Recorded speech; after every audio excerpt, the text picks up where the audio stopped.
Tuhan bersamamu. Dan bersama rohmu. Inilah Injil suci menurut Lukas. Dimuliakanlah Tuhan.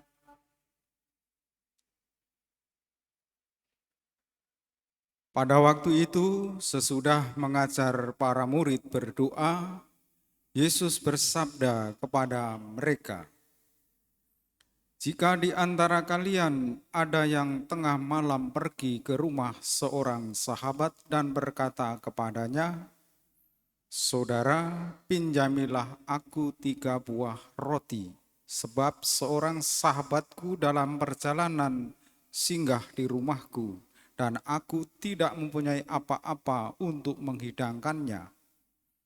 Masakan ia yang di dalam rumah itu akan menjawab, 'Jangan mengganggu aku, pintu sudah tertutup, dan aku serta anak-anakku sudah tidur, aku tidak dapat bangun dan memberikannya kepadamu.' Aku berkata kepadamu, sekalipun dia tidak mau bangun dan tidak mau memberikan sesuatu meskipun ia itu sahabatnya, namun karena sikap sahabatnya yang tidak malu-malu itu, pasti ia akan bangun dan memberikan apa yang dia perlukan. Oleh karena itu aku berkata kepadamu, mintalah maka kamu akan diberi, carilah maka kamu akan mendapat, ketuklah maka pintu akan dibukakan bagimu. Karena setiap orang yang meminta akan menerima, setiap orang yang mencari akan mendapat, dan setiap orang yang mengetuk akan dibukakan pintu. Bapa manakah di antara kalian yang memberi anaknya sebuah batu kalau anak itu minta roti? Atau seekor ular kalau anak itu minta ikan? Atau kalajengking kalau ia minta telur? Jika kalian yang jahat tahu memberikan yang baik kepada anakmu, betapa pula Bapamu yang di surga. Ia akan memberikan Roh Kudus kepada siapapun yang meminta kepadanya." Demikianlah sabda Tuhan. Terpujilah Kristus.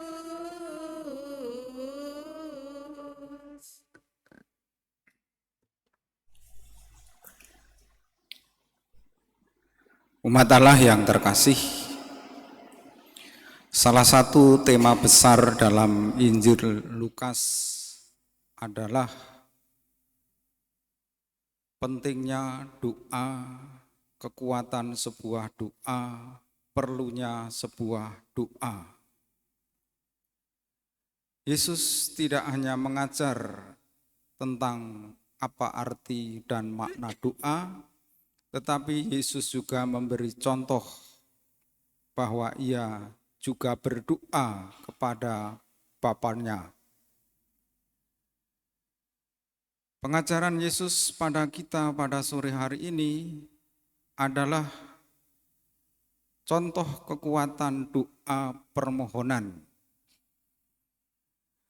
Allah itu seperti sahabat dalam hidup kita. Kalau Allah itu sahabat dalam hidup kita, maka kita sebagai sahabat-sahabat Allah, kalau meminta pasti akan diberi. Karena sebagai seorang sahabat, ia tidak mau mengecewakan yang ia kasihi. Tetapi dalam doa kita sering meminta umur yang panjang, meminta kesehatan, meminta kekayaan. Permintaan-permintaan itu boleh saja.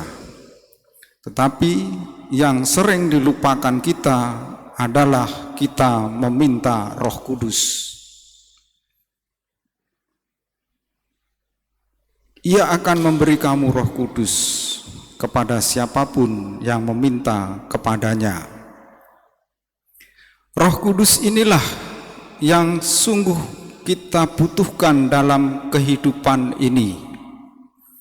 Karena Roh Kudus membimbing hidup kita, membaharui hidup kita, memberi penghiburan bagi kita di kala susah atau menderita, dan Roh Kudus ini memampukan kita untuk menjalankan kehendak Bapa di surga.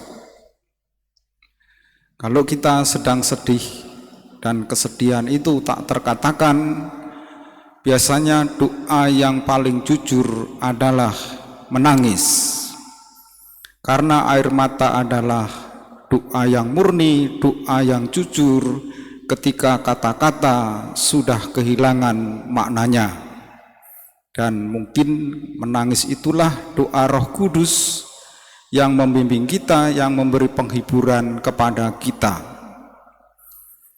Mari kita menjadi sahabat satu sama lain, dan mari kita menghayati Allah sebagai sahabat perjalanan kita.